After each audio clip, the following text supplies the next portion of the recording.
अस्सलाम वालेकुम जी, क्या हाल चाल है। उम्मीद है मेरी तमाम बहनें ठीक होंगी। आज मैं जो नावल पढ़ने जा रही हूँ उसका नाम है कुछ भी ना कहना, जिसे लिखा है निगत अब्दुल्ला ने। बहुत ही अच्छा नावल है। सबसे पहले तो आप मेरे चैनल को लाइक कीजिए, सब्सक्राइब कीजिए और मेरी वीडियोस को शेयर ज़रूर कीजिएगा। बहुत शुक्रिया। चले जी, मैं पढ़ना स्टार्ट करती हूँ नावल।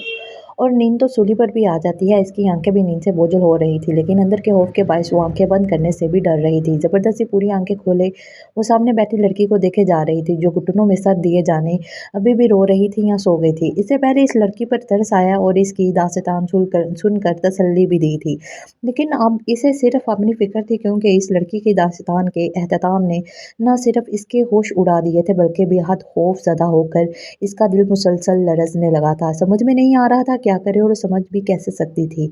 अभी इसकी उम्र ही क्या थी, 2 महीने पहले 17वीं साल में लगी थी। बहरहाल ट्रेन पूरी रफ्तार से भागे जा रही थी। बाहर गुप अंधेरा था। रात का जाने कौन सा पहर था। कंपार्टमेंट में सारे मुसाफिर सो रहे थे। वो भी कब तक जागते। हाथ थक कर खिड़की के चौखट पर सर टकाया था कि फौरन नींद गालब आ गई। बेखबरी की नींद थी, कुछ पता नहीं चला कितने स्टेशन गुजर गए। मुसाफिरों के शोर से इसके आंख खुली तो इसने घबरा कर बाहर देखा। उजाला फैल रहा था। इसने सर और आगे करके बाहर इधर उधर देखा। कोई छोटा स्टेशन था। जब ही गिनती के लोग आ जा रहे थे, फिर इसने सामने वाले लड़के को उठाने की गर्ज से अपना रूह सामने किया तो इस लड़की की जगह कोई और मुसाफिर बैठा था। वो परेशान हो गई। वो लड़की कहाँ गई? शायद यहीं उतरी होगी। वो दिल ही दिल में कह रही थी। बस अचानक इसने कुछ और सोचा ही नहीं। सीट के नीचे से घसीट कर अपना बैग निकाला और फौरन उठकर ट्रेन से उतर गई और सामने जो संगी बेंच नजर आई वहीं बैठ गई। डरी हुई तो तो थी, मजीद सिमट कर खुद को छुपाने की सही में हलकान हो रही थी। जब तक ट्रेन चली नहीं गई इसने झुकी नजरों से भी आसपास देखने की कोशिश नहीं की। वो कोई चेहरा नकाब से ढका हुआ था। फिर भी इसने सर ऊपर नहीं उठाया और आंखों से भी बहुत एहतियात से काम लेने लगी थी, जो कि नज़रों से इधर उधर देख रही थी कि अचानक इसका दिल उछल कर हलक में आ गया, क्योंकि इसकी नज़रों के सामने जो गुजर रहा था, इसकी ब्लू जीन्स और ब्लैक शूज़ ने गोया इसकी जान ही निकाल दी थी। इसके साथ ही कोई और भी था और दोनों बातें करते हुए आगे चले गए थे। इसके बावजूद वो नज़रें उठाकर देखने की हिम्मत न कर सकी। कुछ देर बाद दूसरी ट्रेन आकर रुकी तो थोड़ी हलचल महसूस होने लगी। कुछ लोग ट्रेन में सवार हो रहे थे, कुछ उतर रहे थे, सीधे बाहर की तरफ जा रहे थे। और फिर ये तो ख्याल ही नहीं आ रहा था कि इसे यहीं नहीं बैठे रहना चाहिए, प्लेटफॉर्म से बाहर भी निकलना चाहिए। वो बस यही दुआ करती रही कि ट्रेन जल्दी से चली जाए और ट्रेन के जाते ही एकदम खामोशी छा गई। तब फिर भी वो झुकी नज़रों से आसपास का जायदा लेने लगी थी। फिर वही ब्लू जीन्स और ब्लैक शूज जिसकी नज़रों के सामने आ गए। अब गालिबन वो वापस जा रहा था, शायद अपने साथी को छोड़ने आया था। बहरहाल चंद कदम आगे जाकर वो अचानक किसी ख्याल के तहत रुका, फिर पलट कर इसके सामने आकर रुका। कहाँ जाना है आपको? इसने सर नफ़ी में हिला दिया, जबकि अंदर से पूरी तरह सहम गई थी। ट्रेन तो चली गई, क्या आपको अगली ट्रेन का इंतज़ार है? इसका सर फिर नफ़ी में हिला तो चंद लम्हे सोचने के बाद वो फिर पूछने लगा, किसी का इंतज़ार है आपको? मेरा मतलब है कोई आपको लेने आएगा। आप इसने इस बात में सर हिला दिया। अच्छा, फिर आप करें अपने सज्जनों का इंतज़ार, वो कहकर चल पड़ा। तो वह भी सुकून का सांस नहीं ले पाई थी। फिर पलट आया। देखिए बीबी, आपका यहाँ बैठना ठीक नहीं है। स्टेशन खाली हो चुका है। इधर उधर से लोफर आदमी आ गए तो बहुत तंग करेंगे आपको। मेरी बात समझ रही है ना? और समझ कर ही इसकी आंखों में खौफ की परछाइयाँ गहरी हो गई थी। चले, मैं आपको छोड़ दूंगा, इसने कहा तो वो मजीद परेशान होकर इधर उधर देखने लगी। कोई नहीं आया लेने आपको, यहाँ आपको नजर आ रहा है। चले उठे। वो कदरे तेज होकर बोला तो वो बिला इरादा खड़ी हो गई। आइए। और इसका बैग उठाकर सीधा हुआ तो वो इसकी तरफ उंगली करके बोली, तो वो उछल पड़ा। यानी मैं आपको जनाब मैं तो आपकी जनाब किए जा रहा हूँ, तो आप डायरेक्ट तो अच्छा है, आगे बोलो। क्या कह रही थी? तो नहीं, तुम डाकू तो नहीं? वो खाइफ अंदाज में पूछ रही थी। जवाबन फलक शगाफ कहकर सारे में गूंजा था। फिर इसकी आंखों में देखकर पूछने लगा, मैं तुम्हें शक्ल से डाकू लग रहा हूँ? शक्लें तो सबकी एक ही जैसी होती हैं। इसकी अजीब बात पर इसने बमुश्किल हंसी रोकी थी। ये नई बात सुन रहा हूँ कि मैं सबकी शक्लें एक जैसी होती हैं। ज़रा अपनी और मेरी शक्ल मिला तो तुम्हारी आंखें क्या कहना चाहिए? हाँ चशम आहू। और मेरी आंखें ज़रा गौर से देखो, ब्लैक के गिर्द ब्राउन दायरे नज़र आ रहे हैं ना? ऐसे टाइगर की आंखें होती हैं और इसलिए मुझे टाइगर कहते हैं। उसे छोकर दूसरी तरफ देख लूँगी। अच्छा चलो, शायद बाहर तुम्हारे रिश्तेदार तुम्हारे इंतजार में खड़े होंगे। वो कहकर चल बड़ा तो नचारा वो इसके पीछे हो ले। अब इसका जहन कुछ सोचने के काबिल हो गया था। तब वो खुद को इसके मजीद सवालों के लिए तैयार करने लगी थी। प्लेटफॉर्म से निकलने के लिए इसने पर्स में से टिकट निकालकर बिला रहा था, इसे थमा दिया। इसे चेक करा के दोनों बाहर निकले तो वो टिकट इसकी आंखों के सामने लहरा कर बोला, ये टिकट तो कराची का है, तुम यहाँ कहाँ उतर गई? मुझे इधर ही आना था, मेरे चाचा यहीं रहते हैं। वो अल्फाज पर जोर देकर बोली, अच्छा तो फिर देखो कहीं तुम्हारे चाचा नजर आए। वो समझकर अपनी गाड़ी की तरफ बढ़ गया। वो बिला चूचरा इसके साथ बैठ गई। हाँ तो अब बताओ कहाँ जाना है? मेरा मतलब है चाचे का नाम पता? इसने गाड़ी आगे बढ़ाकर पूछा तो वो गहरी सांस खींचकर हकलाई, पत्ता पत्ता तो उड़ गया। वो गर्दन मोड़ कर इसे देख, हाँ वो ट्रेन में निकाल कर देख रही थी। सोचा याद कर लूंगी। अचानक हवा के जोर से वो बच्चा मेरी आंखों से बाहर उड़ गया। इसने रुक रुक कर बताया तो अब इसने सांस खींची थी। एक लहजा होंठ बींचकर खुद पर काबू पाकर कहने लगा, खैर ये तो कोई इतनी बड़ी स्टेट नहीं है, छोटा सा कस्बा है, लेकिन लोग एक दूसरे को जानते होंगे। तुम चाचा का नाम बताओ, मैं किसी से पूछ लेता हूँ। चाचा का नाम फजलदीन। वो नाम बताकर शीशे से बाहर देखने लगा। टाइगर ने 2-3 जगह गाड़ी रोककर लोगों से फजलदीन के बारे में पूछा, लेकिन कोई भी ठीक से नहीं बता सका। तब वो गाड़ी में बैठते ही इस पर बिगड़ गया। अजीब लड़की हो, बगैर पते के ऐसे घर से निकल पड़ी, कोई तुम्हारे साथ नहीं आ सकता था? मेरा कोई नहीं है। वो रोने लगी।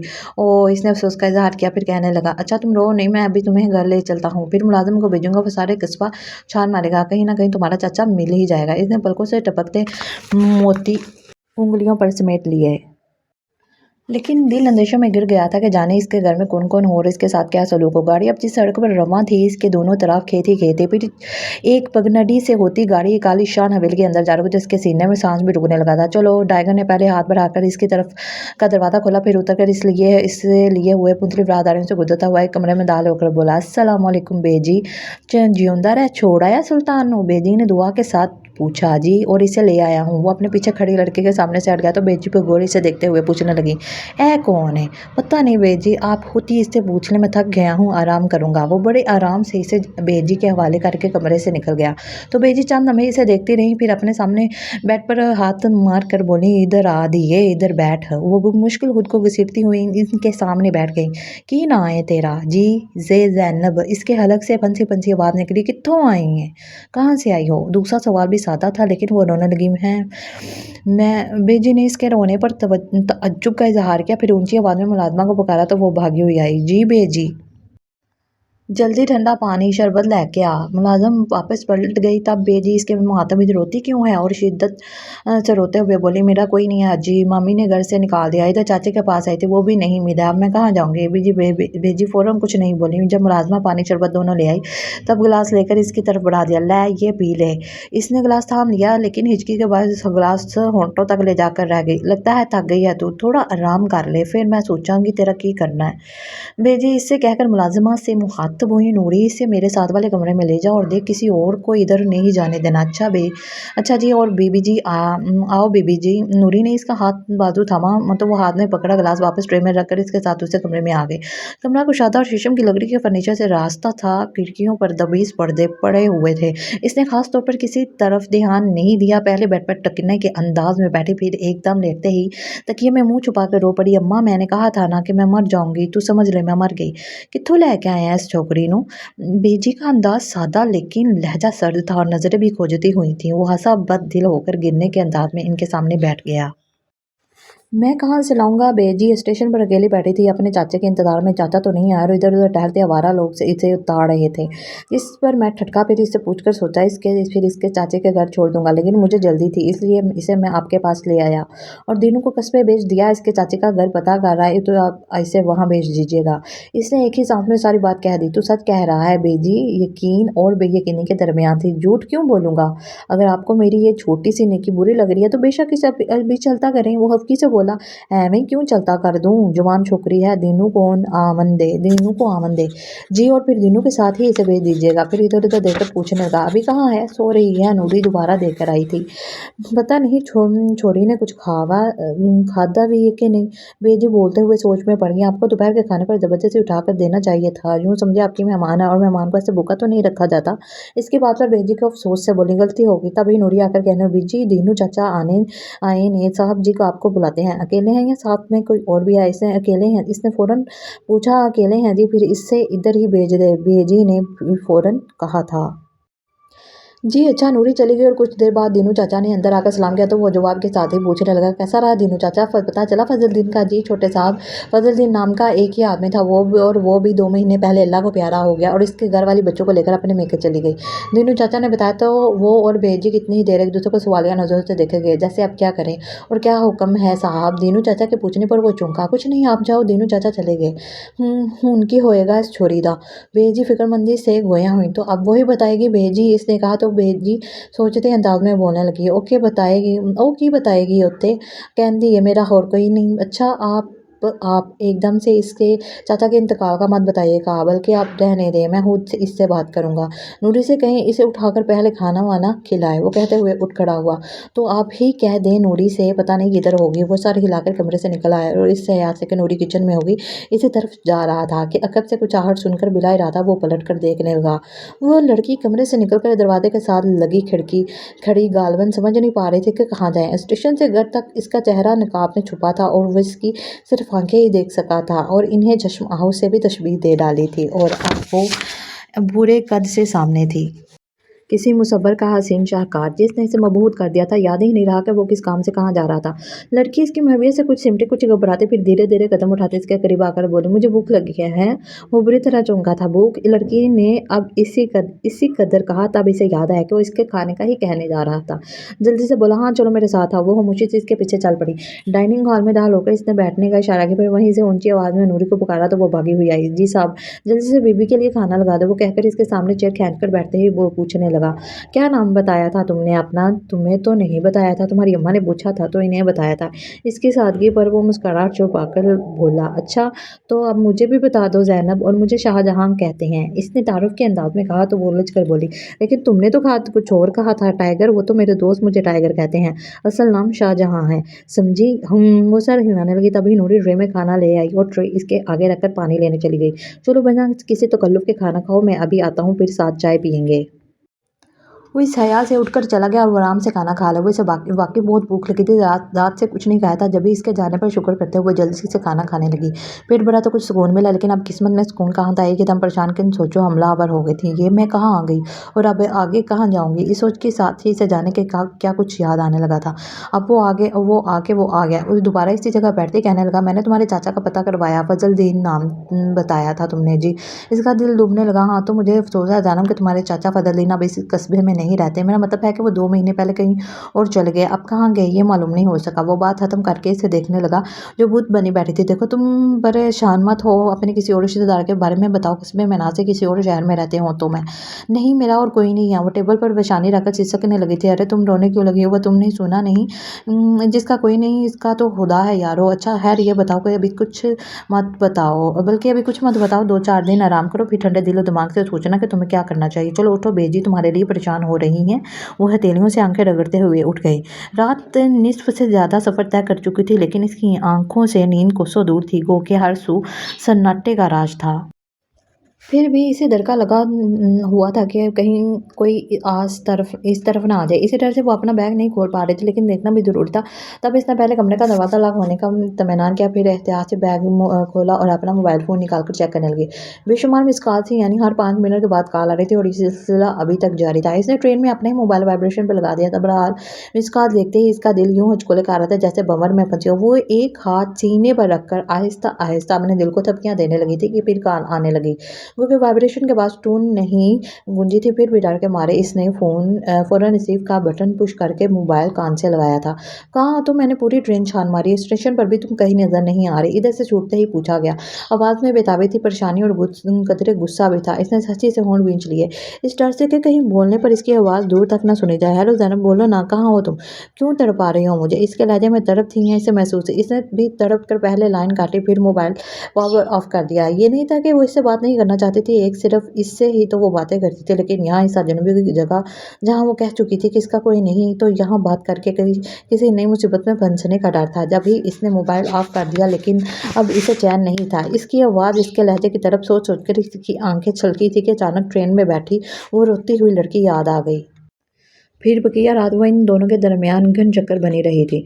सुबह नाश्ते के लिए नूरी इसे उठाने आई तो वो बुहार में तप रही थी। नूरी के पुकारने पर वो गुनूदगी में बड़बड़ाई थी। नींद बेहोशी का आलम था। नूरी ने इसकी पेशानी पर हाथ रखा, फिर घबरा कर भागी गई थी। बीबी जी, इस बीबी को तो बहुत तेज़ बुखार हो रहा है जी।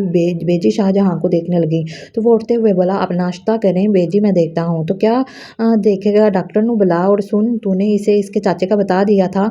जी, लेकिन इंतकाल का नहीं बताया था, यही कहा निकाल के वो कहीं और चले गए हैं। वो जल्द में कहकर तेज़ कदमों से डाइनिंग से निकलकर इसके कमरे में आया था। वो बेसुध पड़ी थी। शाहजहां ने इसकी कलाई पर फ़ौरन हाथ रखकर फ़ौरन खींचा था। अंगारों की सी तपिश थी। My God! इसने जेब से सेल फ़ोन निकालकर डॉक्टर को कॉल मिलाई और इसे कहते हुए बेजी के पास आ गया। बहुत तेज़ बुखार है बेजी, लगता है लड़की टेंशन में आ गई है कि अब कहाँ जाएगी। इसने अपना कयास ज़ाहिर किया तो बेजी पर सोच अंदाज में साड़े लाने लगी।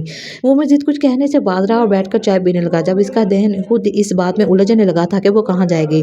फिर कुछ देर बाद डॉक्टर आ गया ट्रीटमेंट के साथ। इसने भी यही कहा, लड़की के ज़हन पर दबाव है, डिप्रेशन का शिकार है या कोई सानिया हुआ है। आखिर में डॉक्टर ने पूछा तो क्या बताता। नफ़ी में सारा हिलाकर रह गया। बहरहाल मैं ये मेडिसिन लिख कर दे रहा हूँ, पाबंदी से दीजिएगा। वैसे कोई फिक्र की बात नहीं, 1-2 घंटे में बुखार उतर जाएगा। डॉक्टर ने पर्चा लेकर इसे थमा दिया। वो डॉक्टर को छोड़ने बाहर तक आया। फिर दोनों चाचा को ड्राइवर के साथ दवाई लेने भेजकर अंदर आया तो बेजी को ज़ैनब के पास बैठे देखकर कहने लगा, मेरा ख्याल ठीक था बेजी, इसे यही टेंशन है कि अब कहाँ किधर जाएगी। किधर नहीं जाएगी, इधर ही रहेगी। बड़ी जगह है इधर। विकदा नहीं गिड्डी बोली है, दिखता नहीं कितनी बोली है। बेजी रहम दिल खातून थी। इनकी बात पर इसे कोई ताज्जुब नहीं हुआ और फिल वक्त किसी बहस से भी गुरेज करते हुए बेसुध पड़ी ज़ैनब को देखने लगा।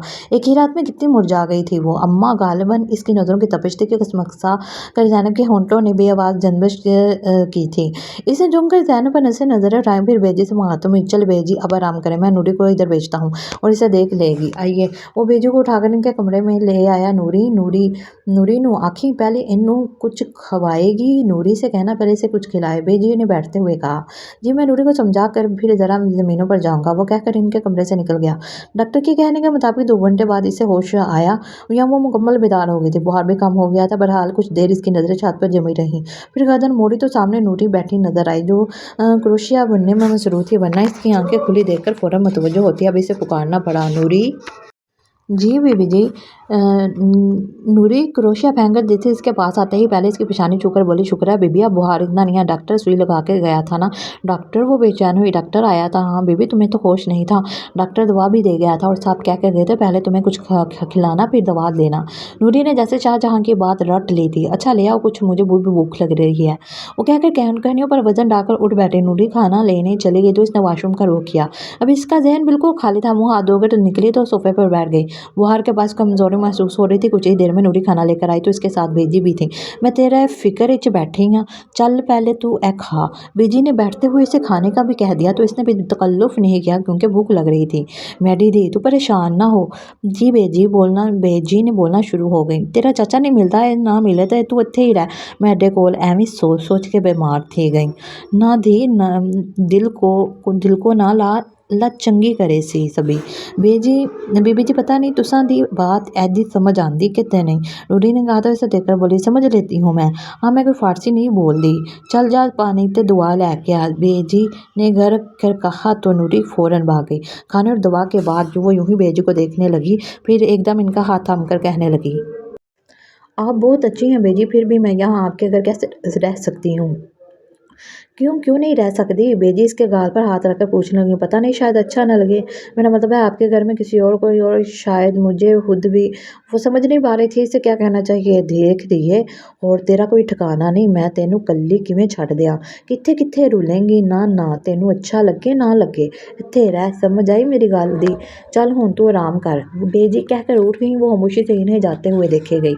इसे यहाँ रहते हुए 2 हफ्ते हो गए थे, लेकिन वो मुसलसल ज़हनी कशमकश का शिकार थी। मुतताल सोचे इसे कोई एक राह मुतय्यन नहीं करने दे रही थी। निसफ शब के बाद जब मुकम्मल सन्नाटा छा जाता तब वो सेलफोन निकालती और बहुत धीमी आवाज़ में इससे बातें करती। इसका नाम फैज़ान था और इससे फेसबुक पर इसकी दोस्ती हुई थी और वो मुसलसल इसे अपने पास आने पर इसरार करता, अपनी बेकरारियों का हवाल सुनाता, मोहब्बत जताता, फिर वही रट। अब बस तुम आ जाओ, मेरे लिए एक एक पल काटना मुश्किल हो रहा है। बताओ ज़ैनब कब आओगी। आऊँगी, जल्दी आऊँगी। वो यही कहती और फिर कितनी देर खुद को इसकी मोहब्बत का यकीन दिलाते हुए इसके पास जाने का इरादा बांधती, लेकिन दिन में इसके कदम डगमगा जाते। दिल अंदेशों की अमा जगह बन जाता और ऐसे ही अंदेशों में घिरी वो सारे में चकराती रहती। कभी इस कमरे में कभी उस कमरे, राहदारियों में कभी भी इलान में। यहाँ कुछ भी इसके लिए नया नहीं था क्योंकि वो ऐसे ही बड़ी हवेली से निकली थी जहाँ इसे हर आसाइश मुयस्सर थी। मोहब्बत करने वाले सभी रिश्ते भी थे। अम्मा अब्बा बहन भाइयों सबसे छोटी होने के नाते वो अम्मा अब्बा की ज़्यादा लाडली थी। अब इसके हर बात बल्कि ज़िद भी माना करते थे। इसके आंतन में लड़कियों को अब्बाजान इसकी हर ज़िद माना करते थे। इसके ख़ानदान में लड़कियों को पढ़ाने का रवाज नहीं था, लेकिन इसके शौक को देखते हुए अब्बा ने सारे ख़ानदान की मुखालफत मोल लेकर इसे स्कूल में दाखिल कराया था। यूँ वो ख़ानदान की वाह लड़की थी जो स्कूल के बाद कॉलेज भी जाने लगी थी। बहरहाल मैट्रिक के बाद इसके शौक से ज़्यादा ज़िद पर अब्बा ने इसे मोबाइल फ़ोन दिला दिया था और यही इसकी ज़िंदगी में नया मोड़ आया था। इब्तिदा में वो सरसरी सबसे हेलो हाई करती थी, लेकिन धीरे-धीरे फ़िज़ान इस पर हावी हो गया था, गोया इसे अपनी गिरफ़्त में ले लिया। फ़ोन नंबर्स का तबादला हुआ तो जब-जब मौका मिलता इससे फ़ोन पर बातें करती। फ़िज़ान बहुत सुलझी हुई गुफ्तगू करता था, इसलिए कि वो इसे अपने बारे में सब बता गई कि वो कहाँ रहती है, क्या करती है, वो अपने शौक वगैरह। फ़िज़ान ने इसे अपनी बहुत सारी तस्वीरें भेजी थी, वो बदले में इससे भी तस्वीर का तकाज़ा करता, लेकिन यहाँ वो डर जाती थी क्योंकि इसके ख़ानदान में सब लड़कियाँ पर्दे में रहती थी और वो फ़िज़ान को टाल जाती, लेकिन ख्वाबों पर एहतियार नहीं था जो इसकी आँखों में यूँ उतरे कि जागते भी इन्हीं के ख्वाबों में खोई रहती थी। इसका ख़्याल था जैसे अब्बा हमेशा इसकी बात मानते आए हैं तो यहाँ भी इसकी सुनेंगे और मानेंगे, लेकिन इसके बरक्स जब वो इस सेकंड ईयर के पेपर से फ़ारिग हुई तो अब्बा ने इसके तायाजाद हदायतुल्लाह के साथ इसकी निस्बत तय कर दी। साथ ही ईद के बाद शादी का ऐलान भी हो गया। जाने ये सिलसिला कब से चल रहा था, वो अपने ख्वाबों में ऐसी मगन थी कि कुछ खबर ही ना हुई और जब बाकायदा ऐलान हुआ तो उसके मुँह से नहीं की सूरत ज़ोरदार चीख निकली थी। क्या हुआ? अम्मा घबराकर इसके पास भागी आई थी। अम्मा वो अम्मा के कंधे थामकर झंझोड़ने लगी। ये क्या कर रहे हो आप सब? और अब्बा, मेरी शादी हिदायतुल्लाह के साथ ना, कभी नहीं। वो उजड़ गंवार जिससे बात करने की तमीज़ नहीं, मैं इसके साथ कभी शादी नहीं कर सकती। कह दो जाकर अब्बा से, मर जाऊंगी, हिदायतुल्लाह से शादी नहीं करूंगी। तू पागल तो नहीं हो गई? तेरे बाप तक ये बात पहुंची तो वो अपने आप ही तेरा गला घून कर मार देगा। अम्मा ने अपना आप छुड़ाकर इसे बेड पर पटक दिया। खबरदार जो एक लफ्ज़ भी मुँह से निकाला तो फिर ऐसा कर अम्मा, तू ही मेरा गला दबा दे, मार दे मुझे, मार दे। मुझे सिसकने लगी। अम्मा इसे सिसकता छोड़कर कमरे से निकल गई और इस साथ फ़िज़ान का फ़ोन आने पर वो सिसकियों के दरमियान सारी बात बताकर रोती चली गई। जवाबन तसल्ली देने के बजाय फ़िज़ान इसे मज़ीद उकसाने लगा। ये जुल्म है, सरासर जुल्म है ज़ैनब। तुम इस जुल्म के सामने हरगिज़ ना सर ना झुकाना। तुम पढ़ी लिखी हो, कैसे एक जाहल गंवार के साथ ज़िंदगी गुजार सकती हो? नहीं गुजार सकती, मर जाऊँगी, सचमुच मर जाऊँगी, ज़हर खा लूँगी। वो सिसक कर बोली थी। नहीं ऐसा मत करना ज़ैनब, तुम्हारे बगैर मैं कैसे जीऊँगा? फ़िज़ान तड़प कर गिलोगिल लहजे में कह रहा था। तुमसे पहले मेरी ज़िंदगी में कुछ भी नहीं था। तुमने और तुम्हारी मोहब्बत ने मेरे अंदर जीने की उमंग पैदा की और अब तो हर पल मैं यही सोचता रहता हूँ कि कब मेरी ज़िंदगी में बहार बनकर आओगी। फैज़ी, वो और शिद्दत से रोने लगी। रो मत ज़ैनी, मैं कल ही अपने माँ-बाप को तुम्हारी तरफ भेजता हूँ।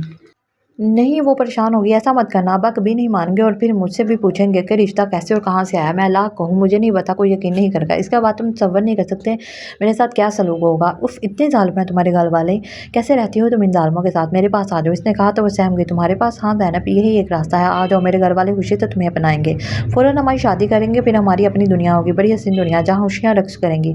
सुन रही हो ना? अच्छी तरह सोच लो, मैं तुम्हारे जवाब का बल्कि तुम्हारा इंतज़ार करूँगा। फ़िज़ा ने बहुत मोहब्बत से इसे नई सोच में डालकर फ़ोन बंद कर दिया और वो सोचती ज़रूर, लेकिन इस सोच पर अमल करने से भी डरती थी। जब ही पहले अम्मा की मिन्नतें करती रही, इनके सामने रोती गिड़गिड़ाती किस्में देती, मर जाने की धमकियाँ, जिससे अम्मा अब्बा से बात करने पर आमादा हो गई। और जब अम्मा ने अब्बा से बात की बेजोड़ शादी है, ज़ैनब भी नहीं मानती, तो अब्बा ऐसे गज़बनाक होकर अम्मा पर धाड़े कि दरो दीवार हिल गए। अब्बा की आवाज़ इसके कमरे तक आ रही थी। मैंने इसके लाड़े इसलिए नहीं उठाए कि बड़ी होकर मनमानी करने लगे। इस ख़ानदान में किस लड़की ने ज़बान खोली जो इसकी हिम्मत हो गई? मैंने भाई को ज़बान दी है, इसकी शादी होगी तो हिदायतुल्लाह से कह दे, इससे अपनी ज़ुबान पर ताले लगा ले, नहीं तो मैं इसके साथ तुझे भी गोलियों से छीलनी कर दूँगा। या अल्लाह! वो बुरी तरह काँप रही थी। ये वही अब्बा थे जो इस पर जान देते थे, कैसे सफ़ाक हो गए थे। बहरहाल वो भी सब सुन चुकी थी। फिर अम्मा की ज़ुबानी अब्बा का फ़ैसला सुनकर बेज़ार खामोश रही, लेकिन दिल में ठान ली कि वो ये ज़ुल्म बर्दाश्त नहीं करेगी और चुपके यहाँ से निकलने की तैयारी करने लगी। इसने फ़ैज़ान को बता दिया कि वो इसके पास आ रही है। फिर एक रात के तीसरे पहर वो इस हवेली से निकल आई। इसने हिम्मत तो कर ली थी, लेकिन खौफ़ज़दा बहुत थी। फ़िज़ान ने इसे कराची आने को कहा था और इसने टिकट भी वहीं की ली थी, लेकिन फिर दरमियान में ही इसे एक छोटे से कस्बे में उतर गई, जहाँ से शाहजहाँ इसे अपने साथ ले आया। इसका अभी भी फ़िज़ान के साथ आता था, लेकिन इसे ये नहीं बताया था कि वो अपने घर से निकल आई है। वो ट्रेन में बैठते ही इसे मुतल्ला कर दिया था, लेकिन अब वो यही कहती कि इसने झूठ बोला था कि वो भी मौका की तलाश में है, जिस पर फ़िज़ान कभी झंझलाता, कभी प्यार से इसका हौसला बढ़ाते हुए कहता कि जल्दी यार, वो अब इसी कश्मकश में थी। समझ में नहीं आता था कि वो क्या करे। इसी वक़्त और इसी उलझन में बैठी थी कि इधर से गुज़रते हुए शाहजहाँ ने इसे देखा, फिर इसके पास चला आया। वो गोल बरामदे की सीढ़ियों पर सुकून के साथ टेक लगाए बैठी थी। हेलो! शाहजहाँ ने पहले स्टेप पर कदम रखकर इसे मुतवज्जो किया तो वो चूम कर इसे देखने लगी। इसके साथ उसे उठने लगी थी कि वो रोककर बोला, बैठी रहो।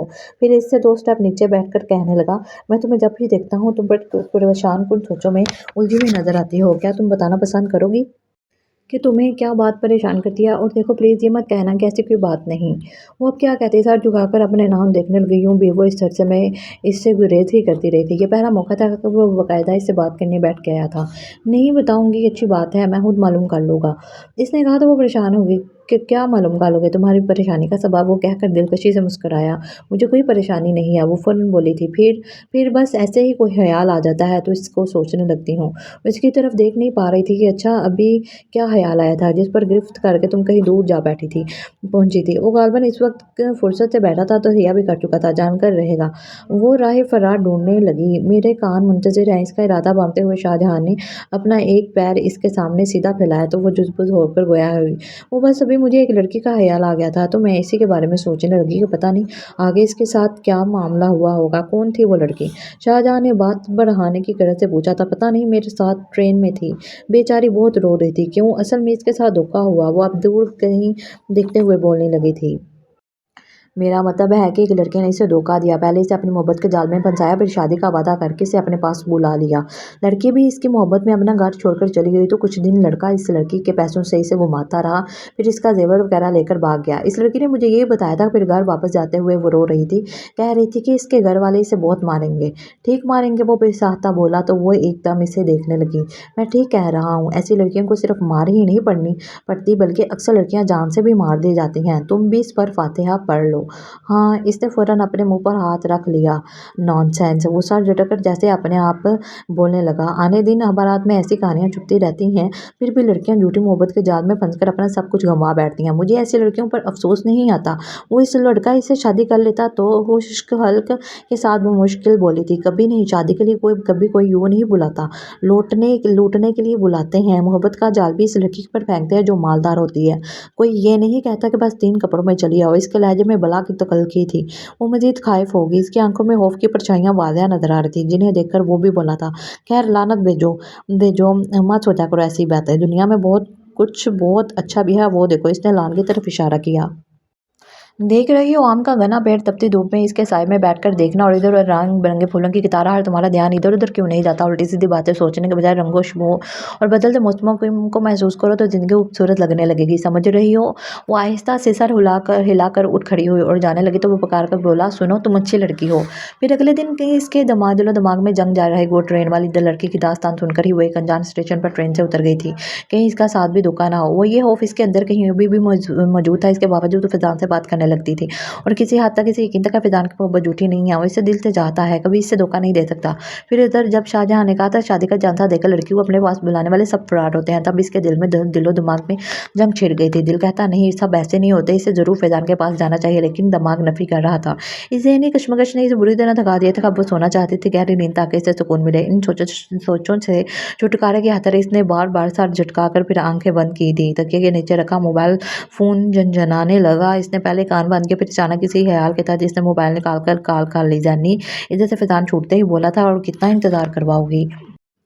बस इंतज़ार ख़त्म, इसने कहा तो फ़िज़ान खुश हो गया। सच? हाँ फ़ैज़ी, ऐसा है कि कल मेरे अब्बा और अम्मा दूसरे गाँव जा रहे हैं। वो दोनों नहीं होंगे तो मैं किसी बहाने से घर से निकलकर सीधे स्टेशन पहुँच जाऊँगी। हाँ, ज़ैनी, ये चांस मिस मत करना। फ़िज़ान की बेताबी इसके दिल में मचलने लगा। फिर जैसे सँभाल कर बोली थी, लेकिन फ़ैज़ी मेरे पास टिकट के पैसे तो नहीं हैं। क्या मैं बगैर टिकट के ट्रेन में बैठ सकती हूँ? हाँ, वो हँस कर पूछने लगा। क्या तुम मज़ाक कर रही हो? नहीं तो। वो इंतहाई मासूमियत और लहजे में बेबसी समाकर कहने लगी, मैं मज़ाक नहीं कर रही। असल में जब से मैंने हिदायतुल्लाह के साथ शादी से मना किया तब से मुझ पर बंदियाँ लगी हुई हैं। एक मुलाज़िमा मुस्तकिल मेरी निगरानी पर मामूर है, इसलिए मैं कुछ भी इकट्ठा नहीं कर सकी, वरना मैं अपने ज़ेवरात तो ज़रूर लेकर आती नहीं, लेकर आना अपना सब कुछ, रुपया, पैसा, ज़ेवर जितना तुम्हारा हक है, अपना हक मत छोड़ना, समझी? फ़िज़ान ने गालिबन अपना गुस्सा दबाने की कोशिश ही नहीं की थी। समझ गई, इसका दिल ठहर गया। बोली तो बाद में खोखलापन था। सब समझ गई फ़ैज़ी, मुझे अपना हक नहीं छोड़ना। सारे हिसाब किताब करके आऊँगी। सिर्फ़ रुपया, ज़ेवर ही नहीं, मेरे नाम जितनी ज़मीन है इसके कागज़ात भी लाऊँगी। हाँ, यही मैं कह रहा हूँ। अब फ़िज़ान की टोन बदल गई, लेकिन इसके लिए तो काफ़ी इंतज़ार करना पड़ेगा। कोई बात नहीं, मैं कर लूँगा इंतज़ार। वो फ़ौरन बोला था। इसे मज़ीद कुछ कहने से अपने आप को बाज़ रखा था। यूँ भी वो कहने सुने को रह क्या गया था। लाइन काटकर मोबाइल पावर ऑफ होते हुए वो ज़रख़ंद से बड़बड़ाई थी, तुम्हारा इंतज़ार कभी ख़त्म नहीं होगा। फिर अचानक ख़्याल आने पर इसने दोबारा मोबाइल ऑन किया और फ़िज़ान का नंबर ब्लॉक करने के साथ इसके तमाम मैसेज डिलीट कर दिए थे। फिर इस साथ वो टूट के रोई थी। फ़िज़ान की झूठी मोहब्बत का भरम टूटने पर नहीं, बल्कि खुद अपने आप पर कि इसने क्यों इतने दूर बैठे एक अजनबी शख्स का एतबार कर लिया था। वो तो शायद कोई नेकी काम आ गई थी, जो ट्रेन वाली लड़की की दास्तान सुनकर इसने अपना सफ़र पर अधूरा छोड़ दिया। और ये अल्लाह का करम था कि इसने अपने अच्छे लोगों में इसे इतने अच्छे लोगों में पहुंचा दिया था। अल्लाह के करम ने भी इसे बहुत रुलाया था। तकिया मुंह में रखकर वो गुट गुट कर रोती रही, वरना दिल चीख चीख कर रोने को चाह रहा था। बहरहाल फजर के करीब यूं ही रोते रोते इसकी आंख लगी थी।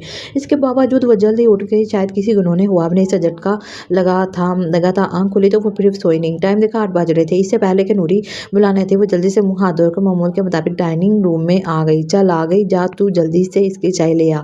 बेजी गालबन नूरी को इसे बुलाने भेज रही थी कि इसे देखकर नूरी को अगली हिदायत जारी कर दी। अस्सलाम वालेकुम। वो सलाम करके बैठी, तब बेजी इसकी तरफ मुतवज्जो होते ही मुतवशिश हो गई।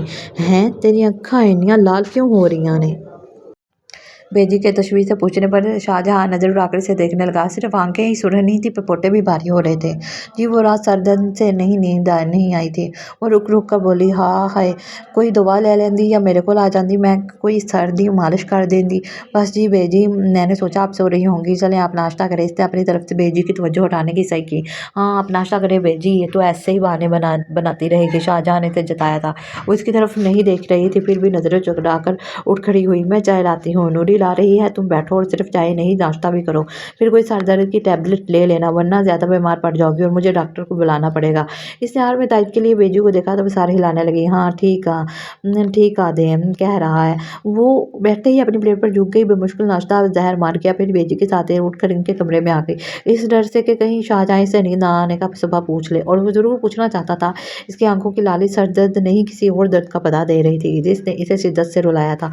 सारा दिन वो बेचैन फिरता रहा। वो बेजी के कमरे से निकले, लेकिन वह वहीं सो गई थी। दोपहर के खाने पर बेजी ने इसे खुद नहीं उठाया था, इसलिए इस लड़की से हमदर्दी के साथ दिली लगाव हो गया था, जो इनके पास बैठती तो कितनी देर तवज्जो से इनकी बातें सुनती। खुद कम बोलती पर हाल सा पहर डल रही थी। जब वो खुद से बेदार हुई तो गर्दन घुमाकर बेजी को देखा। वो टिकटिकी बांधे से ही देख रही थी। याला वो फौरन उठ बैठी। नींद पूरी हुई? बेजी ने प्यार से पूछा तो वो अपने आप शर्मिंदा होकर बोली थी, जी मैं बहुत देर सोई। हाँ मैं भी नहीं उठाया। चल हूँ तू मुँह हाथ धो के रोटी शोटी खा, तबीयत तो अच्छी है ना? जी बहुत हल्का महसूस कर रही हूँ खुद को, इसने कहते हुए बेड छोड़ दिया। फिर दुपट्टा ठीक से ओढ़कर इनके कमरे से निकल आई। इसके दिलो दिमाग में छिड़ी जंग थम गई तो वो काफ़ी हद तक पुरसुकून हो गई। अब वो अपने बारे में सोचना चाहती थी, इसे क्या करना चाहिए। फिजान के हाथों खिलौना बनने से अल्लाह ने इसे बचा लिया था। वापस अपने घर का सोचने लगी तो हिदायतुल्लाह का चेहरा सामने आ जाता। वो झिझरी लेकर सर झटकती। गोया इसके साथ जिंदगी गुजारने का तस्वर इतना भयानक था कि वो इस पर मर जाने को तरजीह देती। यूं ही कितने दिन गुजर गए। उस अरसे में इसने शाहजहां को बात करने का मौका ही नहीं दिया, क्योंकि वो पहले किसी नतीजे पर पहुंचकर कोई फैसला करना चाहती थी कि इससे पहले क्या करना चाहिए। इसलिए वो देख रही थी कि वो इसकी खोज में रहने लगा है। गो कि इसकी नज़र में किसी शक्को शुबे का शायबा नहीं था, बल्कि कोई और ही रंग था। जैसे इसने कहा था कि तुम अच्छी लड़की हो, तो लगता था कि वो इस अच्छी लड़की के बारे में बहुत ज़्यादा सोचने लगा था। और फितरी तौर पर वो नहीं चाहती थी कि कोई कहीं भी इसका इमेज खराब हो। बेजी से मजलूम लड़की समझती, तो वो अपना मजलूम नहीं था। वो मजलूम नहीं थी, ना ही अपनी मजलूमी का अलबादा ओढ़कर जीना चाहती थी। अब अपना असल बताकर इस घर के मकीनों की नज़र में गिरना भी नहीं चाहती थी। इसलिए बहुत सोचने के बाद जब इसने यहाँ से जाने का फैसला कर लिया, तब सारी हिम्मतें मुजतमा करके वो शाहजहां के पास चली गई। वो क्या नाम है आपका? इसके मुंह से बिला राता निकला था। जी खाकसार को शाहजहां कहते हैं। बेसाहता मुस्कुराहट के साथ शाहजहां ने अपने सीने पर हाथ रख कर सरहम किया तो वो सटपटाकर बोली, मेरा मतलब है कि मुझे आपसे कुछ बात करनी है। ज़ाहिर नसीब, मैं तो कब से मुंतजिर हूँ कि तुम ही इधर उधर छुपती फिर रही हो। खैर बैठो, आराम से बैठो और जो कहना है बिला झिझक कह डालो। वो एकदम संजीदा हो गया ताकि वो आराम से बात कर सके। जी मैं ये कह रही हूँ कि वो बैठते ही शुरू होगी कि मुझे अब यहाँ से चले जाना चाहिए, और इसके लिए मैंने सोच लिया है यूं ही फारग बैठे रहने के बजाय मुझे अपनी तालीम जारी रखनी चाहिए। इस सिलसिले में आप मेरी मदद करेंगे? मेरा मतलब कॉलेज और हॉस्टल से है। वो पूरे तो ध्यान से इसे देख रहा था। चल हमें अस्बात में सारे लाने के बाद पूछने लगा, कहाँ तक पढ़ा है तुमने? मैंने इंटर किया है। कहाँ से? मेरा मतलब कि इस कॉलेज से, किस शहर से? इस बात को छोड़ेंगे, बताएंगे जिस कस्बे में फजल चाचा रहते थे वहाँ कोई कॉलेज है? इसने टोकर पूछा तो वो नफ़ी में सर हिलाने लगा। नहीं बीबी, कस्बे में लड़कियों का बस एक हाई स्कूल है, कॉलेज के लिए तो तुम्हें करीबी शहर जाना पड़ेगा। चली जाऊंगी? वो फौरन बोली थी। ऐसे कैसे चली जाओगी? मतलब किस अनजान शहर में अकेली रह सकोगी? शाहजहां ने कदरे सख्ती से टोका तो वह नजरें झुकाकर धीमी आवाज में कहने लगी, यहाँ भी तो रह रही हूँ, अनजान जगह अनजान लोगों में। शाहजहां ने तासुब से देखा, फिर इसी अंदाज में गोया हुआ, ठीक कहती हो, अनजान जगह अनजान लोग। तो ए अनजान लड़की, तू इतना बता दो कि इन अनजान लोगों में तुम्हारे कहीं अपनायत महसूस नहीं हुई है? कभी किसी ने तुम्हारे साथ ज्यादती की है? नहीं, मेरे साथ कोई ज्यादती नहीं हुई, और बेजी तो बहुत प्यार करती हैं मुझे। तो इससे तुमने समझ लिया कि जहाँ भी जाओगे तुम्हें ऐसे ही प्यार और ऐसा ही तहफ़्फ़ुज़ मिलेगा? नहीं, तुमने अभी दुनिया नहीं देखी, बहुत जालिम दुनिया, बहुत बुरी जगह है। है। अकेली लड़की के लिए यहाँ कोई जगह नहीं समझी, वो तभी से बोल रहा था, वो मैं जानती हूँ, लेकिन ये भी तो सोचें, मैं हमेशा तो यहाँ नहीं रह सकती, हर को जाना ही है।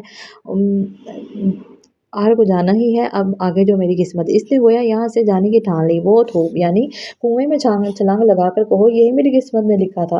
वो तंजिया कहकर पूछने लगा, तुमने ये सब बेजी को तो नहीं बताया? नहीं, मुझे पता है वो मना करेंगी और तुम इनकी भी नहीं मानोगी। फिर आप बताएं मैं क्या करूँ? मैं पढ़ना चाहती हूँ, अभी अपनी राहें खुद तलाश करना चाहती हूँ, जिन पर चलकर मैं कुछ बन सकूँ। यहाँ मैं खुद को जबरदस्ती की मेहमान महसूस करती हूँ। मुझे अच्छा नहीं लगता। वो आजिज़ होकर होने वाली हो गई थी। रिलैक्स प्लीज़ रिलैक्स, मुझे सोचने दो। वो कहते हुए उठ खड़ा हुआ और सिगरेट सुलगा कर गिलास वाल के करीब चला गया।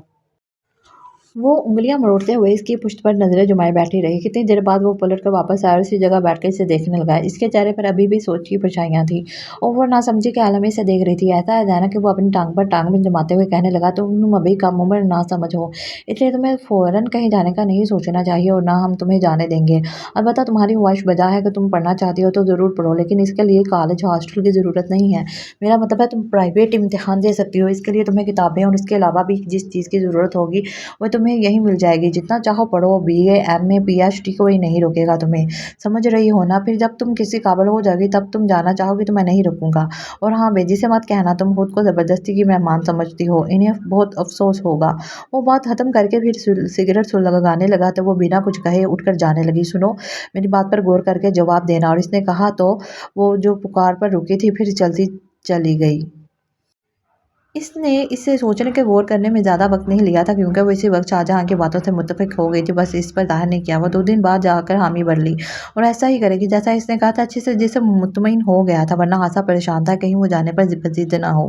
बहरहाल फिर बेजी से बात करने के बाद इसकी इजाज़त से वो इसे कोर्स की किताबें और दूसरी अशिया दिलाने करीबी शहर ले आया। बुक सेंटर से इसने अपनी सब्जेक्ट की किताबें निकलवाई, फिर रजिस्टर वगैरह देख रही थी, कब से आते बाद इसके स्थान खता कर दिए। वो बिलाशुबह हिदायतुल्लाह की आवाज़ से इसका पूरा वजूद लरज़ने लगा। आंखों के सामने अंधेरा छाने लगा था। खुद को गिरने से बचाने के हाथ इसने एकदम दोनों हाथों से शाहजहाँ का बाजू थाम लिया। अरे, इसके हाथों की लर्जिश पर शाहजहाँ ने परेशान होकर इसे देखा। क्या बात है, इधर इधर चलो। वो दांतों पर दांत जमा कर कहते हुए इसे घसीटने लगी। तुम्हारी तबीयत तो ठीक है? शाहजहाँ ने नकाब में छुपा इसका चेहरा देखने की कोशिश की। चेहरा तो नजर नहीं आया, लेकिन आंखों में हो वादा था। कुछ ना समझते हुए इसने इधर उधर देखा, फिर दुकानदार को दोबारा आने का कहकर जानब की तरफ मुतवज्जा इसका बाजू छोड़कर मालक सिमत तकरीबन भाग रही थी। या अल्लाह, क्या हुआ इस लड़की को? वो इससे ज़्यादा तेज रफ्तारी से इसके करीब पहुंचा तो वो बाएं सिमत मुड़कर दीवार के साथ लग गई। ज़ैनब, इसने पुकारा तो खौफ से लरजती आवाज़ में बेरब्त बोले गई, वो मार डालेगा मुझे, मार डालेगा, बचा लो मुझे, कहीं छुपा लो। बंदूक देखा नहीं? इसके पास बंदूक है।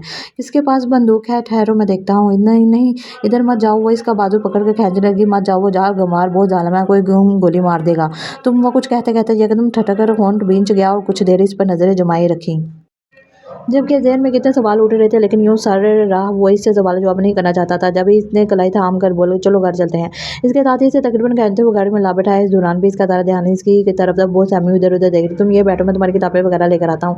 वो कहकर दुकान की तरफ चल बड़ा। कुछ दूर दूर गया जानब ने चीख कर इसे पुकारा। जहाँ इसे फौरन पलट कर देखा तो कोई आदमी गाड़ी के शीशे में से ही जानब की कलाई पकड़ कर इसे बाहर खींचने कर कोशिश कर रहा था। माई गॉड, वो भाग आया और धक्का देकर इस आदमी को पीछे हटाया तो गरा कर बोला, तू कौन है? ये गाड़ी मेरी है। इसने अपना तारीफ बनाने के बजाय बताया, इसकी गाड़ी के पास क्या करा होगी तेरी गाड़ी पर? इसमें बैठी औरत मेरी है, पूछ ले इससे। अल्लाह का बस नहीं चल रहा था कि ज़ैनब को बालों से पकड़ घसीटता हुआ ले जाए। Shut up. इधर इधर शाहजहां चिल्लाया। इधर ज़ैनब, जी नहीं, ये झूठ बोल रहा है शाहजहां, मैं इसे नहीं जानती, ये डाकू है। तुम सामने से हटते हो या मैं पुलिस को कॉल करूं? शाहजहां ने गुस्से से कहा तो हिदायतुल्लाह ने जोर से कहने लगा, तू पुलिस को बुलाएगा?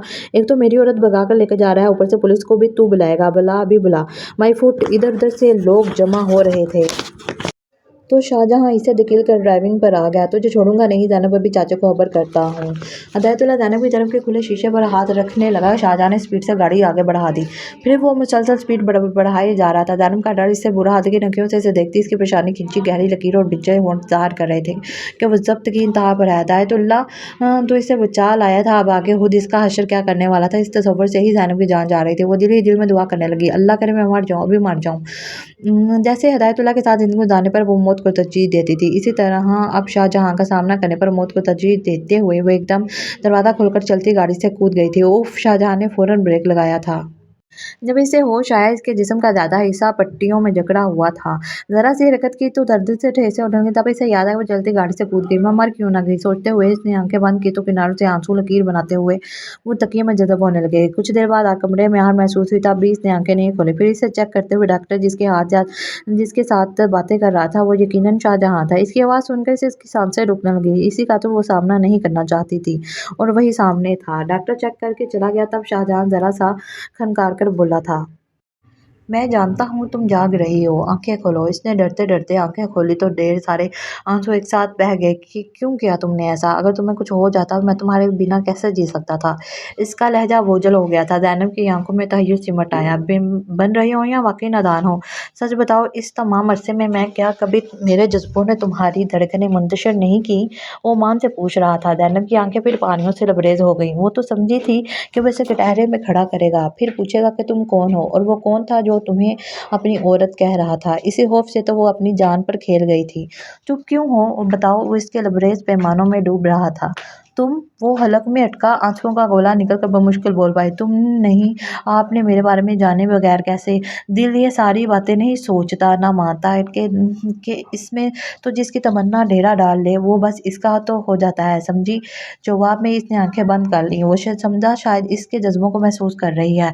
जब भी खुद को मजीद कुछ कहने से रोक कर चुपचाप इसे देखे गया। इसके धीरे धीरे लरजती हुई पलकें इसके दिल पर कयामत ढा रही थीं। मजीद किसी जसारत को भी मचल रहा था, लेकिन वो बड़े जब्त से बैठा था। कितने लम्हे से लगे, फिर ज़ैनब अपने आप धीरे धीरे बोलने लगी, मैं चौधरी रहमत इलाही की बेटी हूँ, सबसे छोटी और अब्बा की बहुत लाडली। अब्बा मेरी हर बात मानते थे। हमारे खानदान में लड़कियों की तालीम मायूब समझी जाती है। इसके बावजूद मेरी ख्वाहिश और ज़िद पर अब्बा ने मुझे स्कूल में डाल दिया। मुझे पढ़ने का शौक था, इसलिए मैं हर क्लास में अव्वल आती थी। स्कूल के बाद कॉलेज जाना भी मैंने ज़िद से मनवाया था, और जब मैंने इंटर कर लिया तो अब्बा ने मेरी निस्बत हिदायतुल्लाह के साथ तय कर दी। आ रही बात पर इसके होंठों से दर्द बड़ी सिसकी निकली थी। शाहजहां दम सादे से बोलते सुन रहा था। वो खामोश हुई, तब भी कुछ नहीं बोला तो गालिबन खुद पर काबू पाकर वो फिर गोया हुई।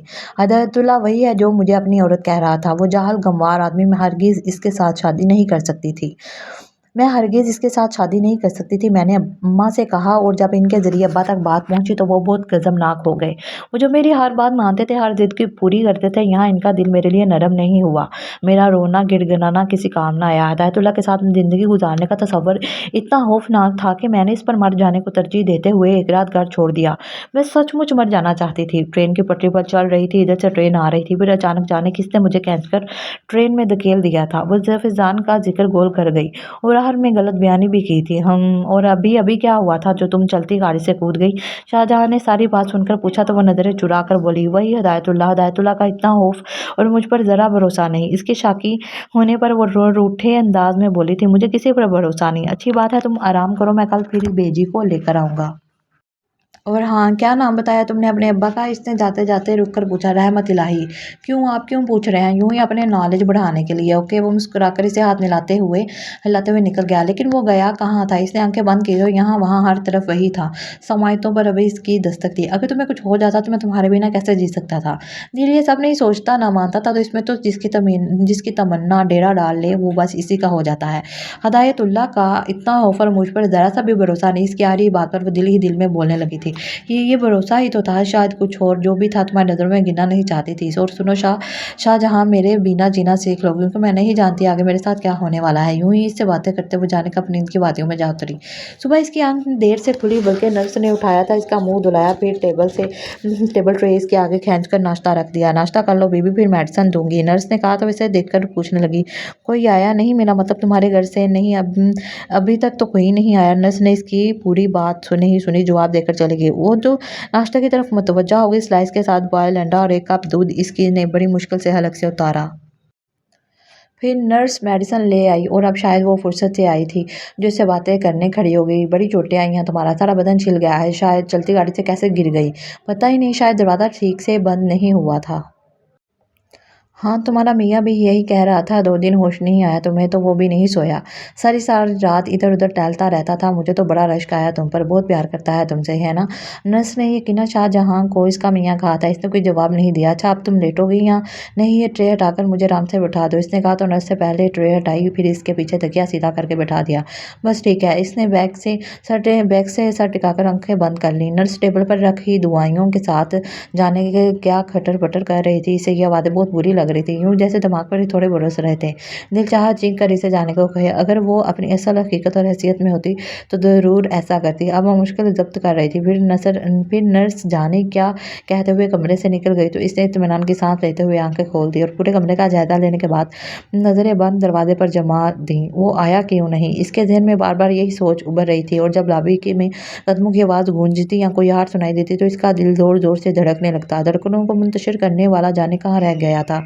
फिर दोपहर में बेजी नूरी के साथ इसके लिए खाना, फल, फ्रूट और जाने क्या कुछ लेकर आ गई। वो जिसकी मुंतज़िर थी वो अभी तक नहीं आया था। हाय मेरी दी, इसे एक ही हाल कीता अपना। बेजी ने इसे गले लगाया, फिर परेशानी का सारा बदन देखने लगा। कहाँ-कहाँ चोटें आईं? परेशानी की बात नहीं बेजी, मैं ठीक हूँ। इसने बेजी को इत्मीनान दिलाने की सही की, कित्तो ठीक है। बेजी बैंडेज में ही जकड़े इसके बाजू देखने लगी। शुक्र करें बेजी, हड्डियाँ सलामत है, बाकी ये ज़ख्म तो भर ही जाएंगे।